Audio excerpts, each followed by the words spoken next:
Boa noite a todos. Portanto, eu fui a Barcelona, uma viagem que eu adorei, mas para isso, para lá chegar, claro, como eu, todas muitas pessoas, nós trabalhamos, trabalhamos imenso para algo, uns mais do que outros, não é? Conseguimos. E esse trabalho também é feito um bocadinho em grupo.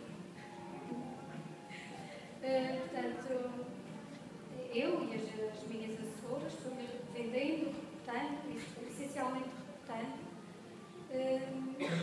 e as pessoas, claro, trabalham e nós tiramos frutos com isso. Por isso ganhei esta viagem, fiquei nos 10 do 10º lugar, ganhei uma viagem para mim e para a minha filha, que de outra maneira, com certeza não consegui fazer esta viagem. Adorei, a minha filha também.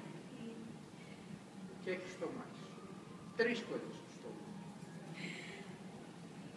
Primeiro gostei da viagem em si, porque viajar para mim é bom, é um sonho que era difícil realizar com Oriflame.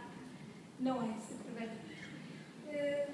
Eu gostei do convívio, gostei de todas as visitas, nós visitamos muitos sítios históricos e não só. A cidade em si é lindíssima, é uma cidade que eu adorei também pela sua arquitetura e muitas outras coisas.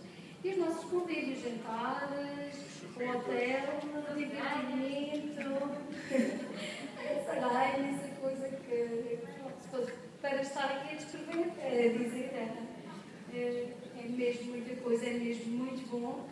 Adorei e quero repetir. Qual é o seu sonho, Oriflame? Tem um sonho? Futuro? Sim, é continuar e subir mais uma categoria. O meu próximo objetivo é ir ao Dubai.